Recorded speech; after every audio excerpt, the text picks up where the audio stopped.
All right. Hello.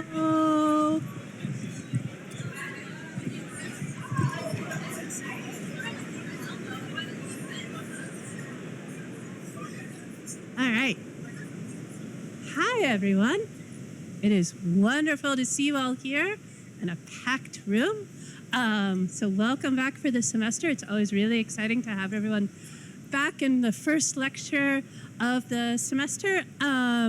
Just want to tell you we have a lovely lineup of lectures for this semester. We are back onto the schedule of every Thursday, unless there's like some weird anomaly, but there'll be very few, if any, of those. And some highlights. There's gonna be faculty lectures. There's gonna be a discussion amongst faculty. There's gonna be some guests that the students have invited, including filmmakers next week. So it should be a very good semester. And we also have, we've tied the Thursday lectures into the spring sort of symposium events that happen. So the keynotes for those will be Thursday lectures, the IAWA symposium, the blind design workshop keynotes will all be part of this, this semester. I'm also very excited to get to introduce Yaoyi, who is a wonderful colleague with the most infectious enthusiasm and generosity. He's an assistant professor in our interior design program and a trained architect and practicing architect. He's going to tell you all about his degrees and background. But what he does amazingly is this sort of hat trick that rarely gets done, in which he manages to both design and research the same subject. So he is a really deep specialist. So we're going to be very excited to hear about workplace design today, hear about the work that his firm is doing, and hear his thoughts. So welcome, Yaoyi. Yeah. Thank you, Sharon. Yeah. Thank you so much. Thank you so much, everyone, for coming. And hope you have a great start of the semester. And my name is Yaoyi. I'm from interior design program. Interior design folks. Yeah, great. It's my second year at Tech, and still very new hokey, and I feel I'm learning a lot of things and meeting new people almost every day. Yeah, thank you.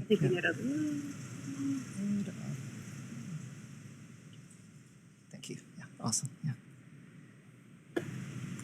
Yeah. So a little bit of background of myself. I grew up in China, mostly in Zhejiang province, which is located on the east coast of the country. And since my high school, I started to live in a city called Hangzhou, the capital city of the province. And Hangzhou is a beautiful city, famous for its long history, the lake, mountains right in the middle of the city center.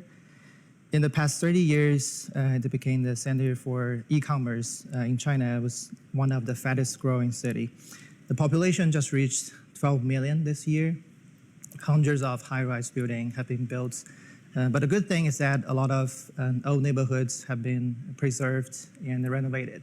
So it's a city with both new and old things. Another interesting point of the city and also the province is that it's most famous for entrepreneurship and business, especially in the private sector. The company Alibaba, the Chinese version of Amazon, eBay, PayPal altogether, I don't know how many things included, is from Hangzhou. Its headquarters campus actually is 10 minutes from where I live. And so far, the only Chinese architect who has won the Prize Prize, Wang Zhou, is also from my hometown city. He teaches at the Chinese Academy of Arts in Hangzhou. So I started my education in architecture and got a bachelor and 2 master degrees. Because I'm also very interested in social science, especially in sociology and psychology, I studied at a very cross-disciplinary department at Cornell, the Department of Human-Centered Design, and got my PhD there with research focused on workplace and user experience. It's a great pleasure today for me to share this topic with you all. So let's get started with some history of workplace and office design. Very brief introduction. The modern office in the US as a building type actually appears pretty late in the modern, in the 19th century. With the emergence of modern organizations such as the railroads company with extremely complicated structure, and the emergence of managers as a specific profession. Since its first day, architects and designers have been trying different ideas to reimagine the place people work in. The first modern office building in a lot of textbooks is this Larkin administration building designed by Frank Lloyd Wright, finished in 1904. So Larkin was the company produces soap, and it was located at Buffalo, upstate New York. And the building was designed for workers to possess mail orders, which was the big invention by the company by then and made it really successful. And the HN that brings lights in and to the interior was a great invention at that time. And from the photo on the right, one thing also worth noticing is that back then, women workers were hired to process those mails, but all these managers were men, which shows how work is gendered back then. Serving as the major place for paperworks, office building get larger and larger. The Empire State Building, finished in 1931, already reached the height of 1,454 feet, total of 102 stories, which championed the tallest building until the 70s. And there is another Frank Lloyd Wright building, the Johnson Wax headquarters, finished in the 30s.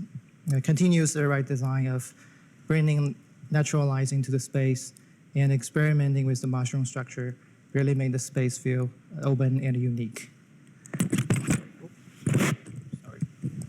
The 1950s, after World War II, was really the time that our understanding of modern office building was shaped.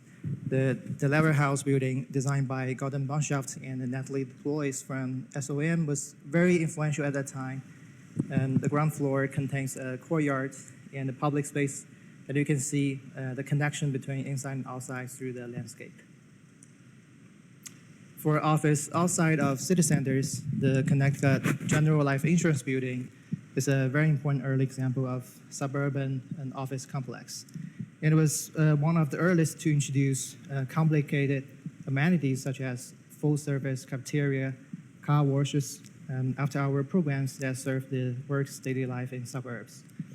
Another important aspect in this building is that interior design was led by Florence Snow, who runs the planning unit at Knowles Associates at that time, which is still a very small furniture company.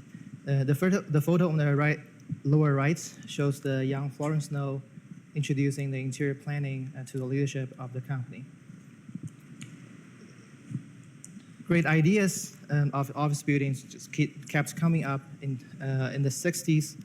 Kevin Roach designed several office high-rise in the headquarters complex with the intention to bring landscape into the interior.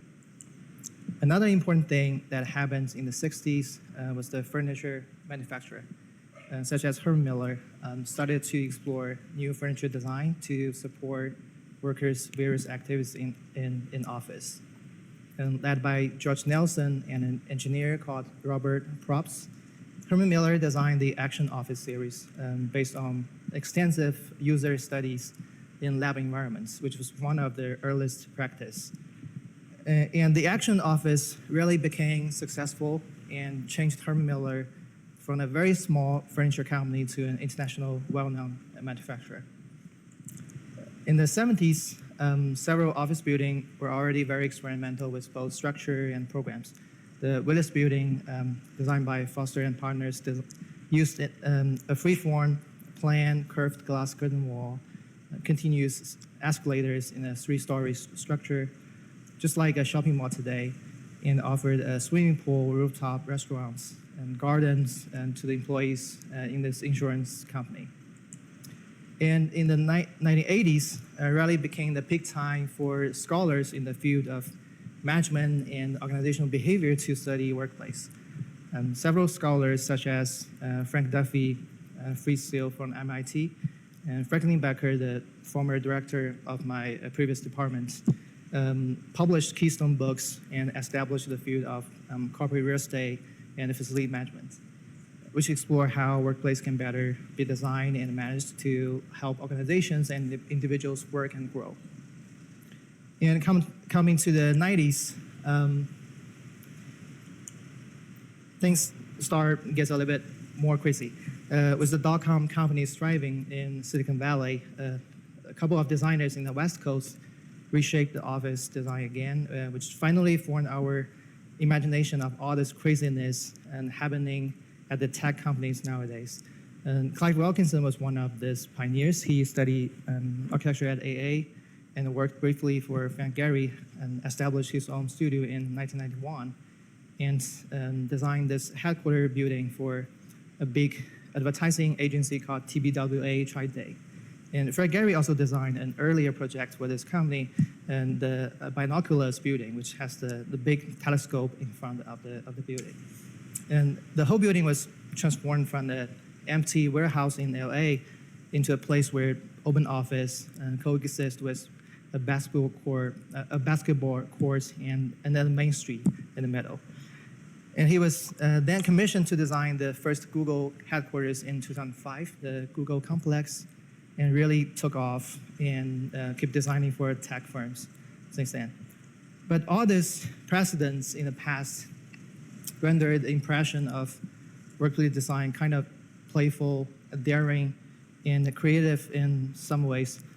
But one thing really missing in most introduction of workplace design history nowadays, which I think was the true picture of a workplace that should include both the bright side and also probably a very dark side of work. Even nowadays, there are various kinds of problems and issues in almost every workplace. For example, for years, gender and race inequality just persistently exists in the workplace, and today still only less than 5% of leaders in the global 500 companies are women. The conflicts between employer and employees, pursuits for economic benefits versus environmental protection just still continues. And I think understanding this, the human factor sides of workplace, with all these problems in mind is a very important thing for us to conceptualize workplace organizations and the individuals as a whole. And in social science, there's a discipline, a study, which is the organizational behavior. It studies the sociological side at the macro level and also the psychology side at the individual level, such as social identity, motivation, learning, leadership, etc. And I find this field very interesting, and together with real estate, the business aspects of commercial office, I minored these two fields during my PhD, and altogether, I think they shaped my understanding of workplace, which I feel is very multidimensional and interesting.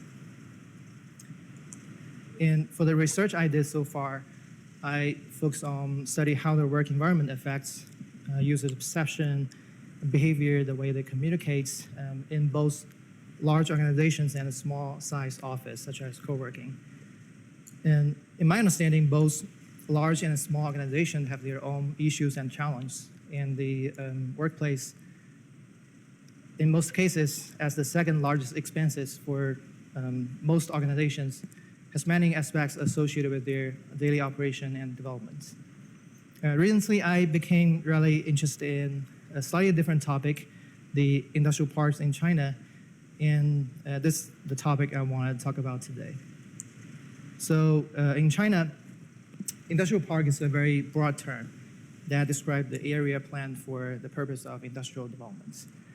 But as the recent industrial transformation, there are more and more buildings built for other use in the industrial parks. Some have achieved extreme density of the scale, almost like a satellite city. And these two photos represent the two ends of the spectrum today. On the left are industrial parks full of single-story, low-density building, surrounded by farmlands and local villages, with convenient access to new-built highways. On the right are high-rise buildings housing emerging industry and also surrounded by high-rise apartments. And together they became a kind of new city center. Both scenarios sometimes coexist in large industrial parks. But looking back in history, the developments of industrial park in China actually just started pretty late, only about like 40 years history. because of the Cultural Revolution before 1978, only the state-owned industrial companies were operating normally. And after the economic reform, the first 14 national industrial parks were opened in 1984 to attract foreign and state investments with a lot of tax relief policies. However, very few international companies came to China in the next 10 years because the country has been closed for such a long time and there was a great uncertainty in the business environment. The real kickoff event happened in 1992. The Prime Minister of Singapore, Lee Kuan Yew, visited China and initiated a co-investment project with the Chinese central government and choose Suzhou as the location to build a large industrial park to support the developments in technology and manufacturing. The plan of this project was announced in 1994, and since then, Suzhou Industrial Park received just loads of investments from both countries, and it became the model of economic growth. Every year, thousands of government officers around the country come to visit Suzhou to learn their experience. And in the past 30 years, just this industrial park has grown more than 10 times in size. And the building industrial parks became very common practice in almost every city. In 2021, there are about a total of 230 national level industrial parks nationwide, and kind of contributing about a quarter of the whole GDP. And there was countless small industrial parks, even at a county level, built to house production activities. And the national level industrial park received the most direct investment from the central government and have the best tax relief policies for them to attract investment from the outside. They also have their own municipal administration government, and the head of that unit normally kind of is at the rank of vice mayor of the city. And the maps shows the location of all those national level industrial parks through the years. It started with 14 in the east coast, but spread almost to every province in the country. Now the two provinces, Jiangsu and Zhejiang, champion the numbers because the strong economy in the private sector. And 1/5 of the whole nation's industrial park located just in these two provinces. In the academic world, Dennis Wei, a professor of geography at the University of Utah, studied industrial parks for years and was the most renowned scholar. And he identified two development models. One model is like Suzhou on the left, which received huge investments and financial support from the governments and the multinational corporations. It has a lot of financial and political resource, and this type of industrial park can be even larger than the old city itself. But the other type on the right, like places in Wenzhou, a city in my province, is largely based on the local business and entrepreneurships. It's more like grassroots efforts. And Wenzhou is a city used to be very poor and lacks of land and resource, but since the economic reform, it thrived very quickly in the 80s and 90s. And the businessmen there in the early days started with family workshops, producing parts of objects in our daily life, such as clothes, shoes, and nowadays parts in cars, with relatively lower level of technology involvement. It was famous for the strong networks among the local community and to handle the needs for financial and political resource. And they have a very special dialect and that almost nobody else can understand except themselves. I have two best friends in high school and from Wenzhou, and for years I just have no clue what they are talking about except some bad words. But anyway, in the old days, if those family business get larger, they will start acquiring lands in the industrial park to scale up their production. But no matter which model, industrial parks are historically associated with many issues, especially pollution.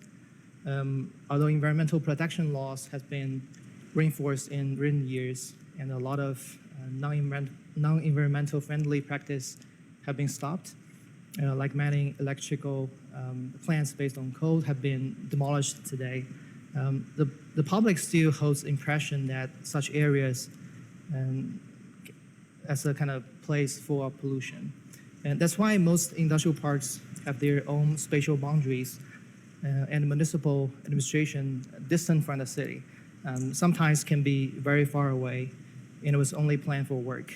And the current zoning codes for lands in industrial use in China only allow 15% of the space designated to programs other than factory, which includes office, dining, and workers' residential units altogether.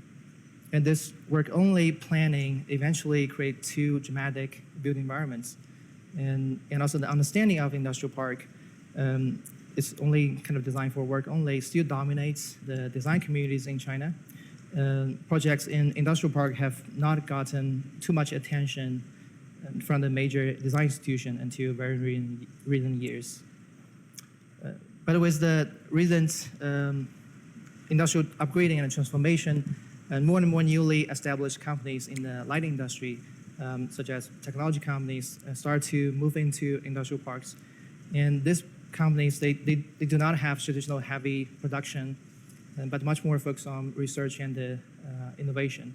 And more college graduates start work for those companies in industrial parks, but the lack of life supportive amenities there just does not allow them to live close to their workplace, and they are forced to commute for a long distance almost every day. And so the need to diversify spatial programs and make the industrial parks a better place to work becomes very necessary and urgent. And about 5 years ago, my wife and partner, Jingting, she is an architect and previously taught at Cornell as a lecturer. We started a small design studio called Zhou Design, and now we have 10 people altogether, and it's based in Hangzhou.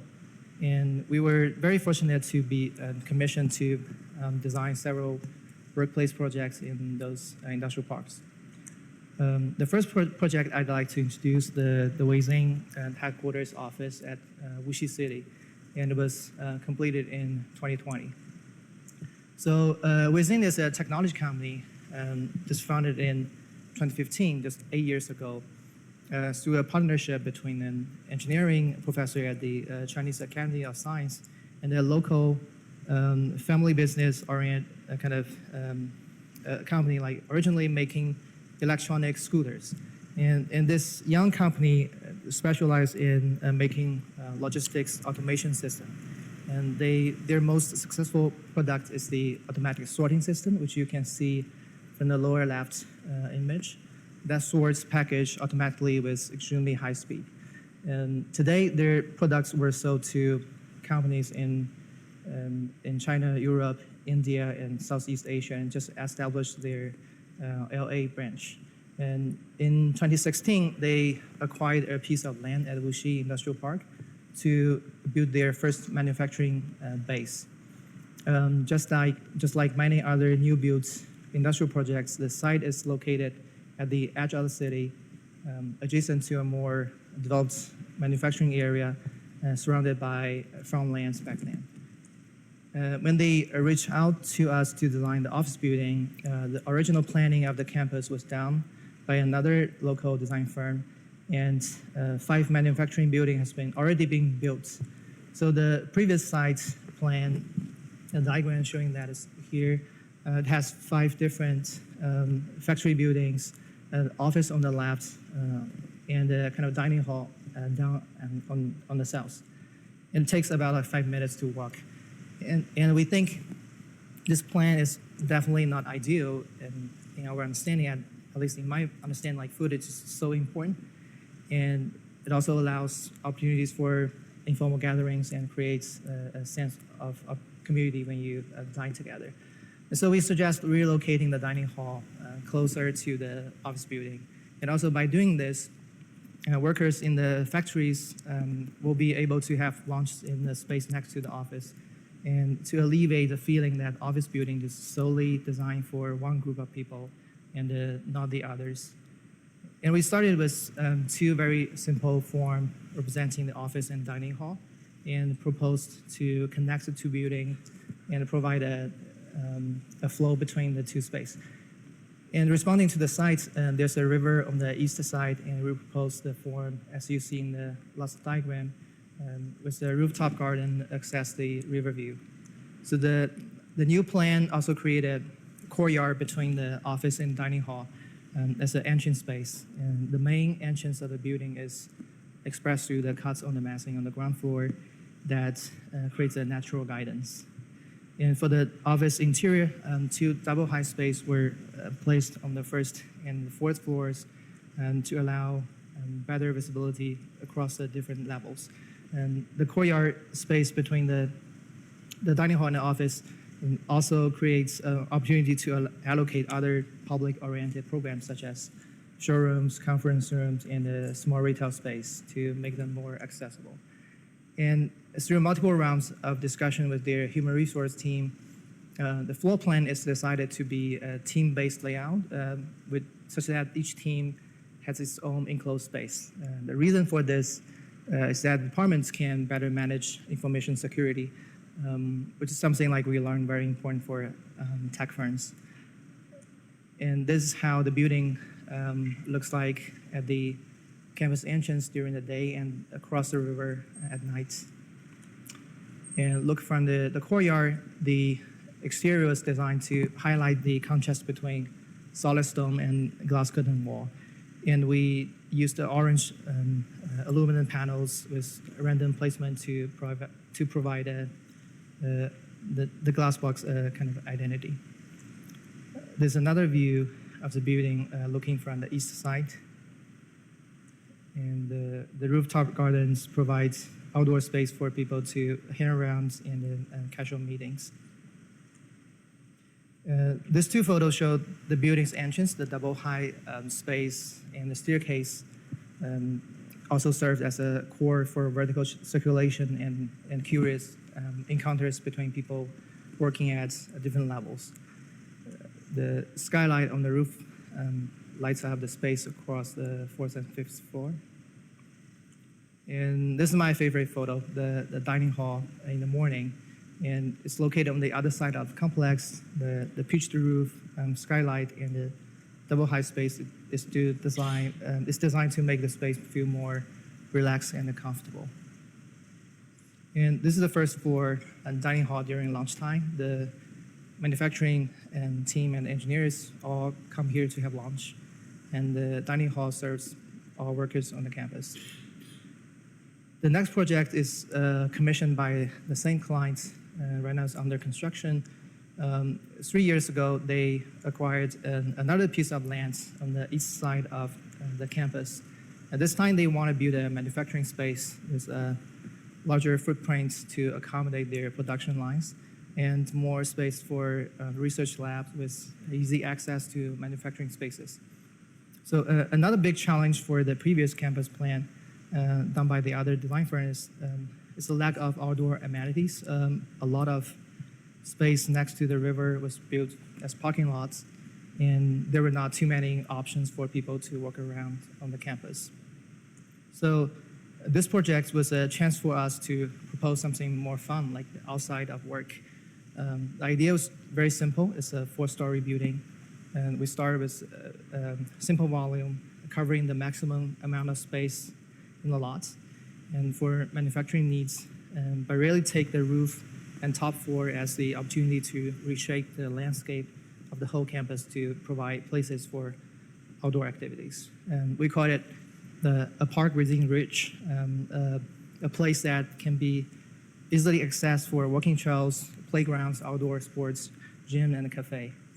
And 2 basketball courts were placed at the center and are surrounded by walking trails on the higher level that provides visual access to the playground. And we're also aware that the volume of the building is massive. Even a small portion of the roof is already very big and flat. In this case, walking trails became our main design elements and to create smaller and more intimate spaces. By weaving these trails, it creates various routes that allows people to explore the park in a more interesting ways. The upper and lower outdoor spaces are kind of connected by a set of stairs, ramps, and tier seating to provide a continuous touring pass.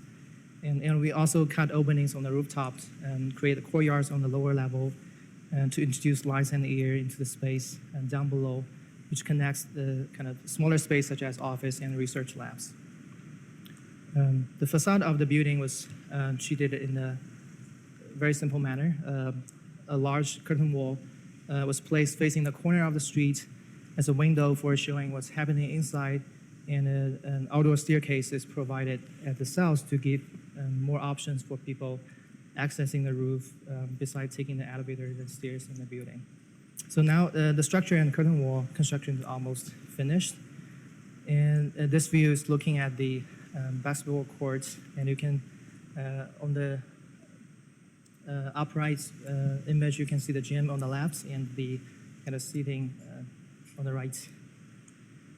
The fourth floor, the space underneath the roof is intertwined with outdoor spaces. Amenities such as cafeteria, a gym, a dance studio, shower rooms are provided on this floor. It's a big space, taking about 5 minutes to walk around, just one time in a circular pass. And because this massive size, we expect wayfinding to be a really big problem. And so the interior design was focused on public area, pathways, shared amenities to create a series of diverse settings and identities for different zones to make the traveling experience more interesting and also help people to navigate throughout the space. And the connection between the outdoor and indoor make each working zone have its own special character.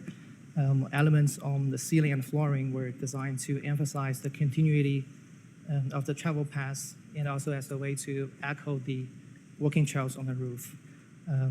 We also proposed having a golf cars drive through the space as alternatives ways for traveling, which we think can be really fun. Some outdoor space covered by roof provides extra lounge space for small group gatherings. The cafeteria was designed to continue bringing outdoor elements into the space and with a bright green color to make the dining experience more delightful.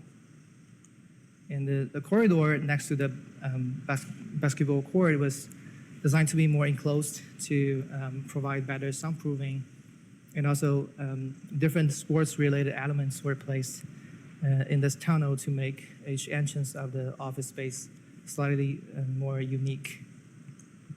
A room for kids to stay after school hours is provided next to the big staircase. And as some employees already started taking their kids to their current workplace, this place also offers amenities for children to study and play and allow families to better know each other, like through the bonds through kids.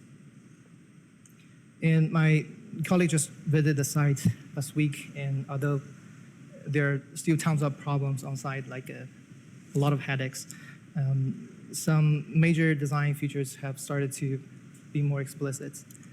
And another project we find also interesting to share was so far our largest office building for a more developed technology company called Zhou.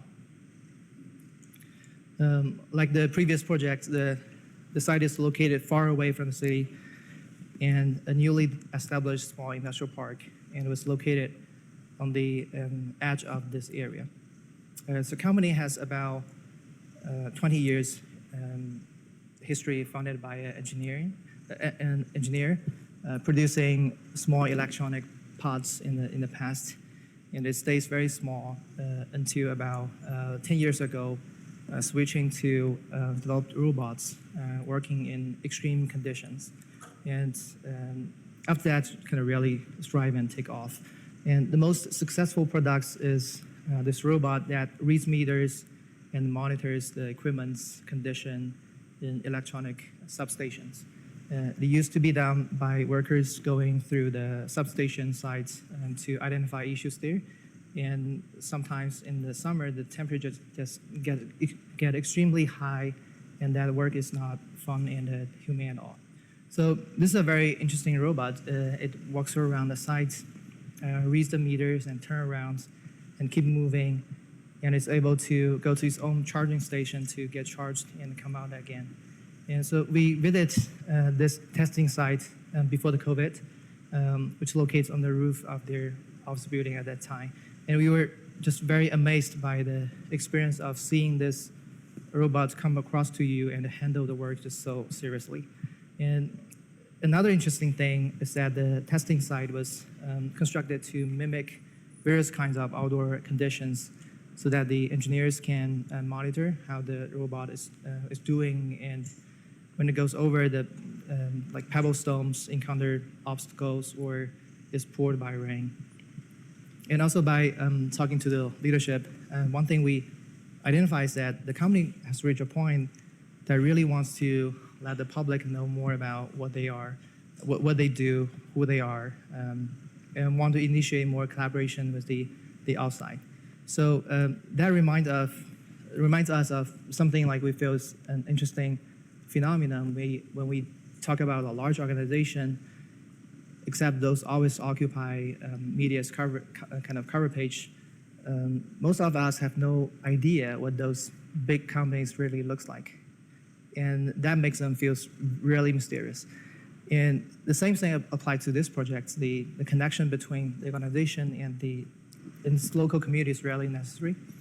So we propose probably making the exhibition component more explicit, like so that the new research center could allow visitors to come to know more about the company and the works they are doing, and also the employees there can also know more about each other more internally. And the design we proposed is 2 buildings on the site, a smaller one for manufacturing and the larger one for research. The research building was a clear box with a series of double high space in the middle that opens up the volume and allows the outside to look in. The building's main entrance was right in the middle of the opening and leads to the central H-end. The big steps also serves as space for testing sites, both indoor and outdoor, such that the prototype and testing activities was more noticeable for people there and could potentially become part of their daily experience. And the exterior facade was covered by 2 types of curtain walls with different transparency, and the aluminum films, we use that to create a change in visibility when you kind of walk by. And the first 2 floors are designed to be exhibition spaces in an open and continuous way to give the visitors places to walk around, see things, and hang out and rest. And the H-end was the first thing people see when they enter the building. Its openness allows people to see through the first 3 floors. And we also propose to have the robots walking on the floor so that the visitors can experience that kind of interaction immediately when they step into the space. And this company is already very familiar with open plan in their previous building. They decided to continue the open plan space planning. But because this building also has big footprints, and we think some smaller structure inside may provide more interesting and intimate space within those big open space. So one thing we really enjoy during the interior design was to identify opportunities to create small, tight, intimate space in various settings to serve different purpose. This small oasis at the center of the cafeteria is designed to serve drinks and provide kind of bar seating and booth seatings different from the others. And this wide corridor connects the gym in the basement, was added with a series of rotating structure that offers a variety of chances to play. And the upper 3 stories for office were mostly in open plan layouts. A big effort we did is also to diversify the space through these small structures. In this case, we use a continuous table, connects the shelves and the workstations, and that also kind of extends to the exterior to create a more unique environment. In other setting, on the fifth floor, we use walls with angles and different colored to create small meeting rooms in this open area. A lot of ideas came through the process with the intention to integrate the programs inside the context, the special purpose for the specific group of people who are going to use them. And besides designing for more established companies, we also work with several startup companies in Shenzhen to design their first office. We really enjoy the process working with them, and observe the way they grow is amazing. And a lot of clients came to us without any idea of their work environment, and they don't even have a logo for their company. And so the workplace became a really good opportunity for them to think about who they are and tell the new coming colleagues their own story. And so how design can better help startups to build up their identity is both a design and research question that we'd love to explore in the next few years. And in the past 2 years, we also have been very lucky to design some other types of projects in manufacturing campus. This is a hotel project surrounded by factories in the company's manufacturing base, designed to provide short-term living spaces for employees from the other city to stay in short terms and work there. The idea is to create a low building with several gardens inside so that the employees can actually escape from work and take a breeze there. Another interesting project we are now working on also locates in the manufacturing base. This campus library occupies a very nice piece of land, and it's close to the river.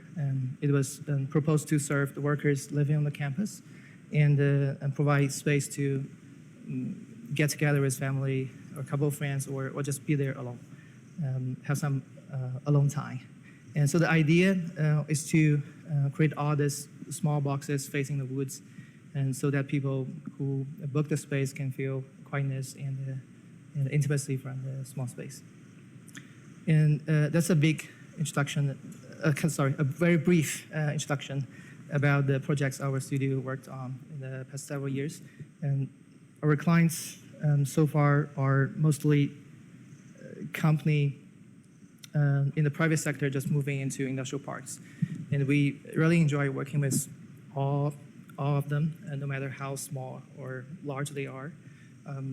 Working with them and other professionals in the design industry gave us very precious opportunity to learn through the process, and we're very grateful for that experience. And throughout this project, we gradually realized that one thing we always wanted to explore is to think about how to add ingredients that was traditionally not considered work-related, kind of add them into our design and make the whole plate more interesting. And for us, workplace is a building type that is flexible enough to potentially be united with many other typologies if it fits the need for the people and the character of the context.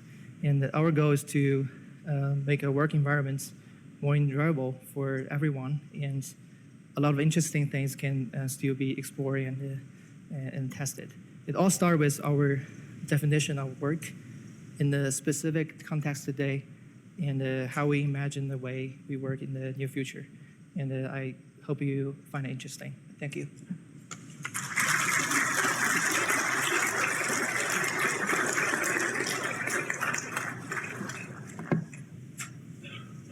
So I think we have time for questions.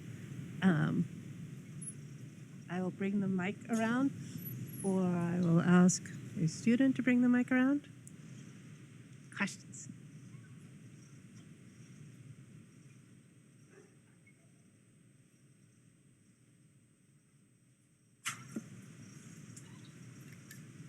No? No questions?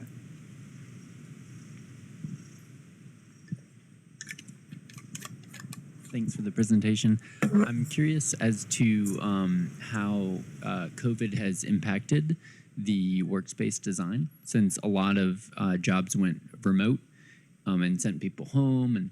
And how has that impacted the design and the use of some of these spaces? Yep, I think that you might also kind of read a lot of things like on this during COVID, like the kind of projecting workplace to be quite different, like in the future. And I think so. I think the remote components, when you add it, like people just don't want it to go.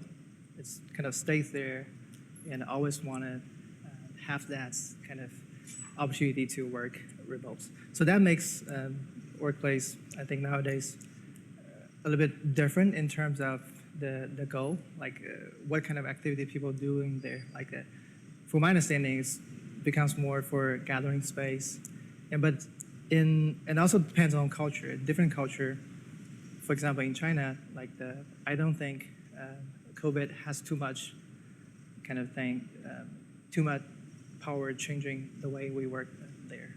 It's still workplace. Whenever there's a need, people go back to workplace to work. The same thing, very similar thing happening in Japan. Like culture plays a big part, like in the way we understand how work is delivered and done.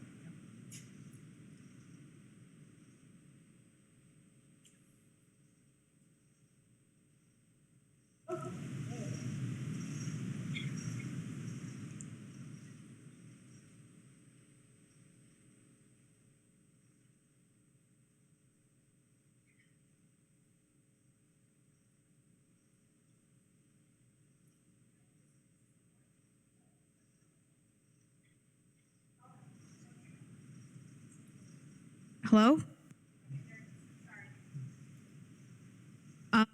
So I noticed that all of the projects you guys are doing are really new and like they're new constructions.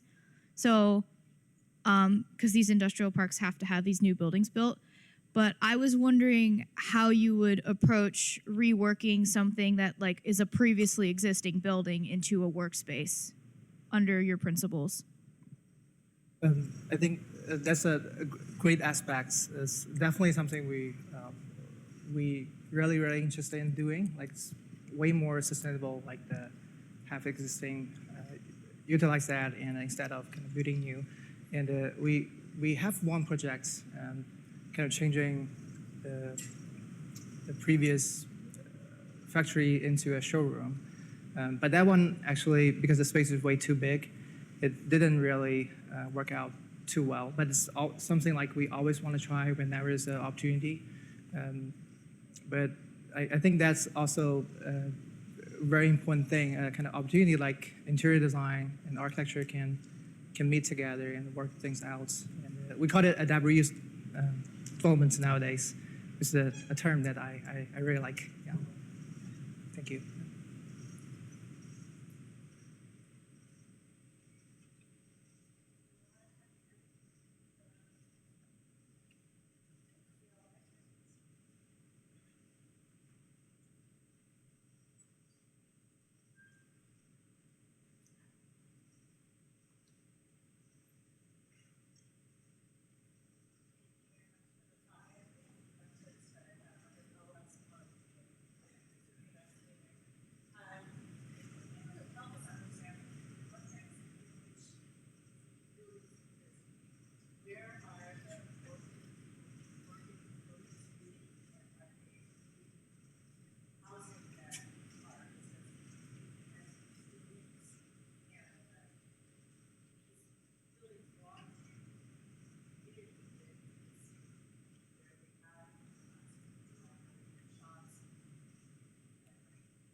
Yeah.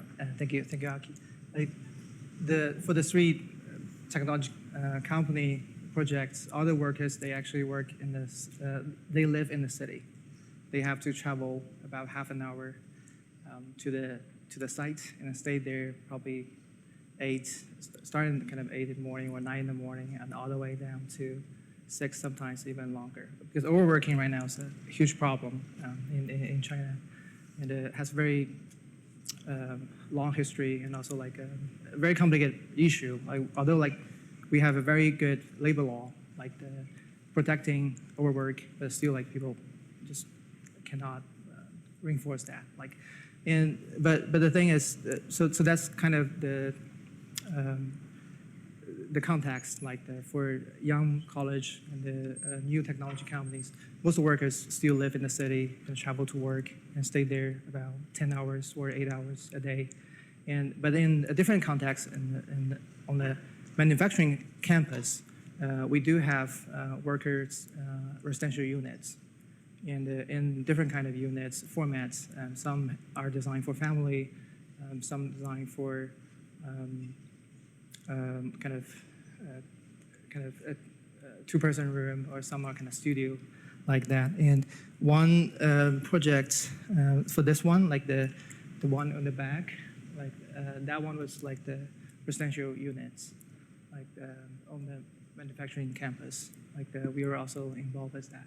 But that one, there's a trend like the building better and better working units, residential units in those manufacturing campus, because there's a big issue of recruiting workers right now. It's happening because the demographic trends. Like right now, this year, India is actually surpassing China to be the country has the largest number of population. And we just historically have the first population decrease, like about, with a lot of people just didn't expect that, like things just happening so fast. But I do see a lot of entrepreneurs, they wanted to build up good residential units, good workplace, and good living conditions in those campus. Although sometimes I still don't know how to understand that. Like it's almost like their own kingdom. Like they can do whatever like they want, and I think that's also a big problem of that system. Like, but still, I think it's a very complicated question. Like, but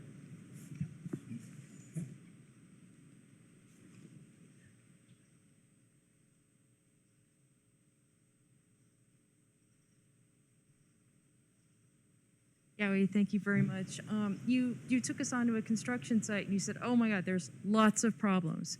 Can you talk a little bit about the role of an architect on the construction site in China right now, and what's the scope of work you do as an architect? Actually, thank you, Robbie. I think that's probably a better question for my wife. Like, she's the boss. Actually, she took the picture. But just based on my observation, and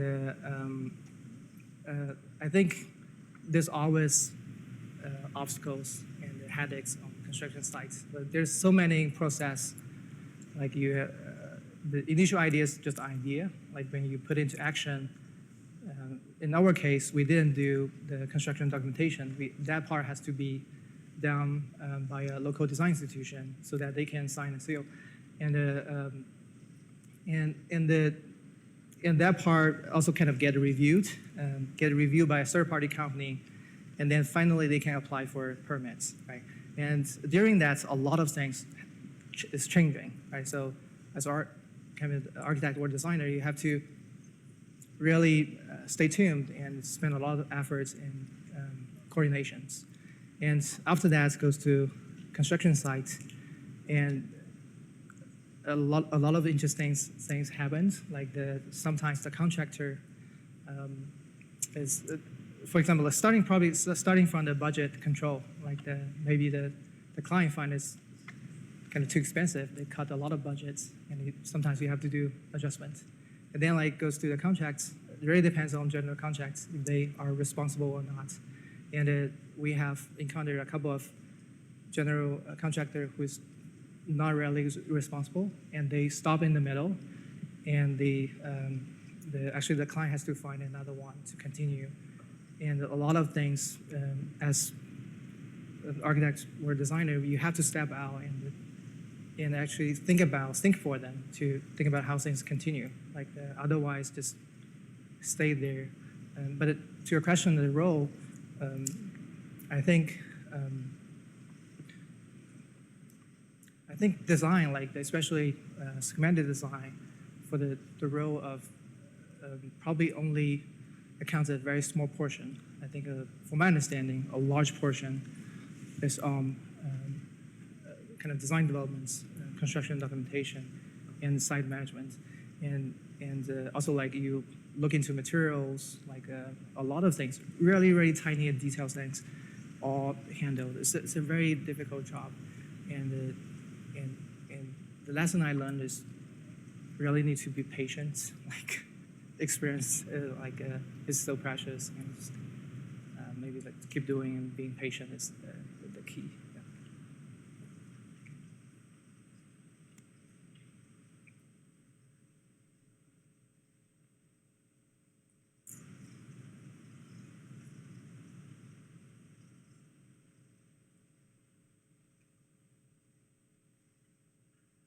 So I've worked at a couple workplaces that had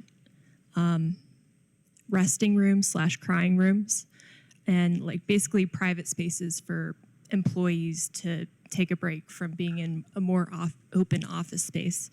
So I was just curious, what are your thoughts on the value of more closed off places for employees to go versus having like a super open workspace?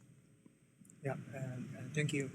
I think that is not only like a question from you. Actually, that has been debated for a very long time. Like whether it should be what's the meaning for kind of enclosed in such kind of a lot of big open space. And in my understanding, like I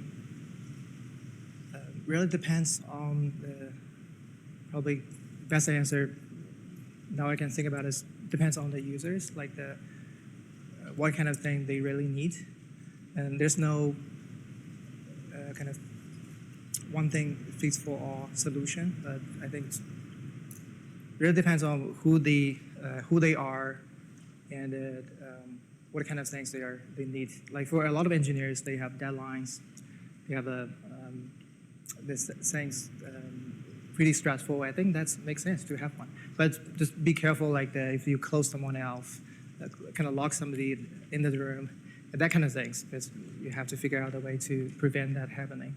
But for a big open space, I think open plan is not just invented. It actually started right in the beginning. Like a lot of workplace just open plan, and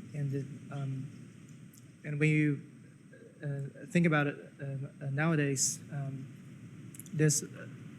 there was a time that actually turned to private office, like the long corridor, but that actually was because of the reinforcement of protecting workers' welfare. Because back then, like private office was considered as people's welfare, like everyone can have a small office, right? And so that although it's enclosed, but it's for the individual who's using them, that's a good thing.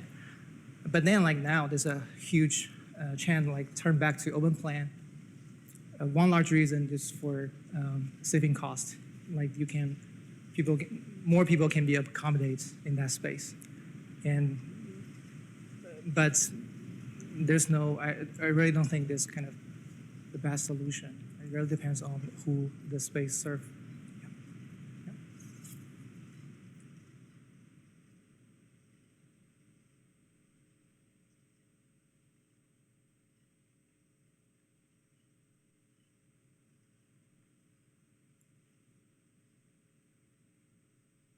Hello. Hi. Thank you for your lecture and the beautiful buildings that you showed us.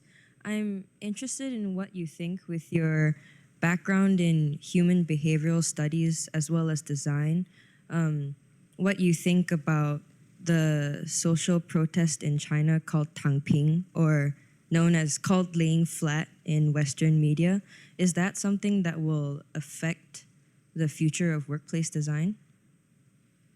I think that's a very interesting question. And so the first part of your question, like my background in human behavior design, I think I've been asked a lot, like what's sociology or psychology kind of do to design?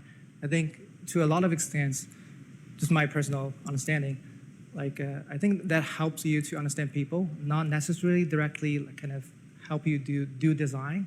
Like if you think about like, okay, sociology is going to help you to do a form.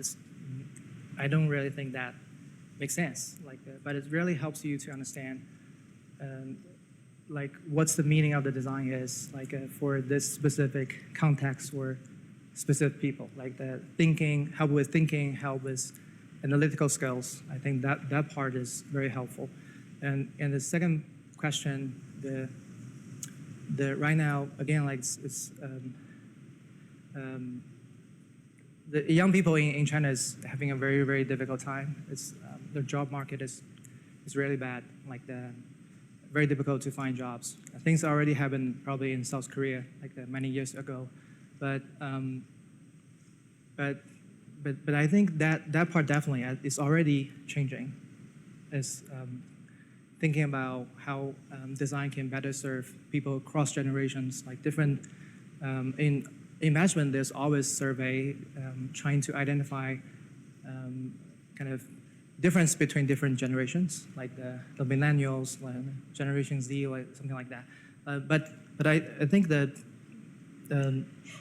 that part gives you maybe some context and the insights, and there is still debating whether generations really have difference, like because a lot of things people might think, okay, young people wanted to be really kind of doing adventures, like doing for kind of work for the dreams, like they really don't care about anything. But actually, a lot of people nowadays like really want stability. Like the stability for young people in China is amazing. Like the exam to enter the government, that one is government job is the best job. They're a lot of people's dream job. That's a lot of things that I think that sociology maybe can help us to understand what's really going on. Like, but I think definitely there might be impacts on our design.